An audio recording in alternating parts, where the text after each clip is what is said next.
esto en realidad que se presenta como toda esta reforma, una reforma de más democracia, de más justicia, de una justicia más próxima al pueblo, más próxima a la gente, va a ser llevar estos juicios que, como decía Eugenio, llevan hoy entre 7 y 10 años, para llegar finalmente atravesando un paso más de nuevo hasta la Corte Suprema. Una Corte que en su actual composición ya ha convalidado este derecho. Ha convalidado el derecho a que haya una proporcionalidad entre el haber que cada uno tenía cuando estaba en actividad y el haber que cobra como jubilado. Ha convalidado que el ANSES liquida mal los saberes y que hay que hacer un reajuste de acuerdo a cómo y cuándo fue la jubilación de cada uno. Pero, como ustedes saben, a la Corte hay que llegar individualmente, porque no podemos hacer que el derecho que ya dijo que era justo se extienda a todos y a cada uno. Aprovechan esto, a la Corte ellos dicen, no, en realidad con esto logramos que la Corte no tenga tantos expedientes. No, que exista un paso más no quiere decir que uno después no tenga el derecho de apelar a la Corte. Sí, durante unos años van a tener algunos menos, porque vamos a tardar más en llegar a ello, pero inevitablemente vamos a tener que llegar. Entonces, es una reforma que pone más tiempo, más distancia y más dinero para invertir, porque hay que poder pagarse 12 años o 13 años de abogados para poder llegar a la Corte. O sea, es una justicia cada vez más para ricos, cada vez más incomprensible para el conjunto de la población, cada vez más lejana a lo que necesitamos como pueblo, y que simplemente posterga el momento en que tengamos que hacer. Entonces, esto realmente es de una gravedad institucional muy importante. Lo que se vuelve a tratar ahora, en esto que vuelve el 8 de mayo a diputados, es la reforma del Consejo de la Magistratura, que directamente va a ser un consejo partidario. Es una atrocidad que la justicia, que es un poder teóricamente independiente, tenga explícitamente un color político. No solo que tenga que ser elegido por la lista de los partidos políticos, que ya es una cosa realmente atroz, sino que además solamente puede ser elegido así como lista nacional si ese partido político tiene inscripción con el mismo nombre o con la misma alianza en 18 provincias. O sea, lo que se va a elegir va a ser solo candidatos del Frente para la Victoria. Ni el radicalismo tiene en 18 provincias el mismo nombre y la misma composición de las alianzas. Entonces esto es atroz. No solo eso, sino que imagínense quién va a querer ir en una lista de un partido de oposición que sabe que no va a ganar y que al día siguiente puede ser juzgado por esa mayoría automática que va a tener el Consejo de la Magistratura, puede ser destituido como juez y bueno, no va a existir más su posibilidad de administrar la justicia. Entender que el problema previsional no es un problema de los jubilados, sino que es un problema del conjunto de los trabajadores. Nosotros tenemos en claro, todos tenemos en claro que hay cuestiones urgentes que venimos reivindicando, como puede ser el tema de la recomposición del haber,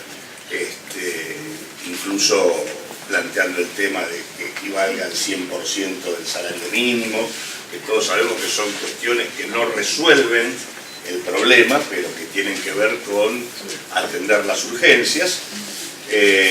Pero sabemos también que el sistema previsional tiene una bomba puesta que involucra al conjunto de los trabajadores y al futuro de nuestro país. En realidad, muchas veces cuando se toca este tema parece que uno está hablando de los jubilados, pero en realidad estamos hablando del futuro de todos, porque hoy sobre una población laboral que está cerca de los 17 millones de personas, debemos tener 8 millones y monedas aportando. Esto indica, primero lo que decía Horacio, que no hay ninguna razón estructural que justifique eliminar el acceso a la jubilación universal, porque lo que está cantando el hecho de que aportan poco más de 8 millones sobre una población de 17 millones, es que en perspectiva son muchísimos los que van a tener dificultades para poder jubilarse en nuestro país. Que en todo caso la incorporación masiva que se hizo durante este tiempo no tiene que ver con un momento coyuntural, sino con una situación estructural del mundo laboral de la Argentina, donde prácticamente el 50% de la población laboral está fuera del circuito formal o del circuito en blanco, ya sea o porque está desocupada o porque transita en el terreno del cuentapropismo, la informalidad o la ilegalidad laboral. Así que bueno, en ese sentido lo que estamos discutiendo no es para atrás, no es cómo compensar a nuestros mayores, sino que estamos discutiendo cuestiones que hacen al futuro mismo de la organización de nuestra sociedad. El otro tema que me parece que tenemos todos claro tiene que ver con el modo en que quedó inconcluso todo el proceso de reforma del sistema, porque acá se dio un paso, como fue el tema de la estatización de las administradoras de fondos de jubilaciones y pensiones, pero el conjunto de los pasos que había que dar, que implicaban la restitución de las contribuciones patronales a los niveles que tenía en la época en que Cavallo las redujo, para poder allegar los fondos que son necesarios y poder avanzar en la recomposición de los saberes, acercándonos a la idea del 82%, todo ese proceso se truncó. En realidad, acá hubo estatización, pero muy rápidamente nos damos todos cuenta que la discusión principal es cómo colocar esa caja en función del financiamiento del Tesoro, en función del pago de deuda pública, en función de utilizarlo como instrumento para las decisiones de política económica gubernamental, pero no para resolver la problemática previsional, que es lo que efectivamente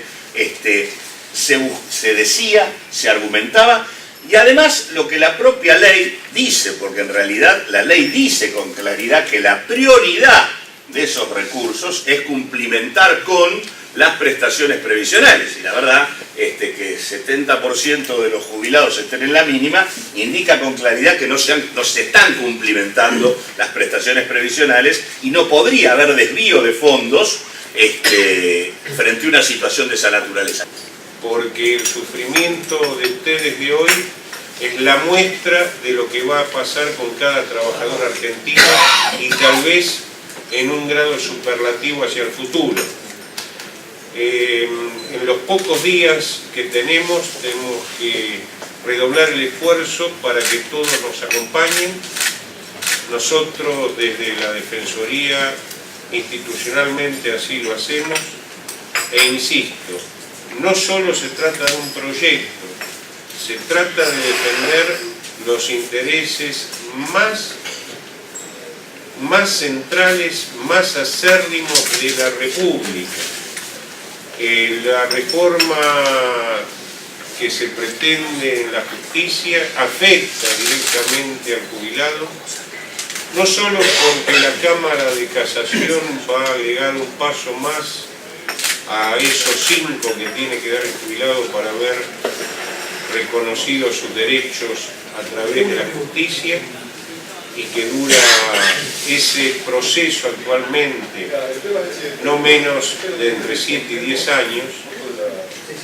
sino que ese sexto paso con esa Cámara de Casación lo que genera a su vez es el riesgo de tener un séquito de nuevos jueces acólitos que revisen las decisiones de la Cámara de la Seguridad Social. Esta Cámara de la Seguridad Social le dio más de un disgusto al menemismo, fue la que tiene fallos como los de la Sala Segunda que han llevado a que el propio ANSES haya recusado improcedentemente a jueces tales como el doctor Luis Benerrero, a que haya recusado a quienes rechazaron su recusación en la Cámara, los doctores Pacioli y Fernández, y que todo esto haya sido finalmente rechazado después de mucho tiempo, más de un año, por la Corte Suprema de Justicia, y que esta decisión de la Corte hubo sido acompañada por muchos de quienes están acá,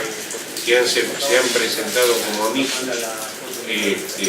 para con el doctor Luis René Ríos. Por eso, este es un nuevo elemento conjuntamente con el riesgo que se corre de cambiar el sistema de las medidas cautelares en los amparos, algo que inclusive aún con las reformas realizadas al texto de la ley deja tipos muy abiertos que pueden ser de interpretación en situaciones de extremada urgencia como las que se plantean cuando uno presenta una cautelar. Así que creo que más que nunca todos estos elementos, los tradicionales, más los nuevos, más acompañar este esfuerzo que está haciendo la diputada Horacio González y cada uno de ustedes, son una válida excusa para comprometer al resto de la sociedad que nos acompaña.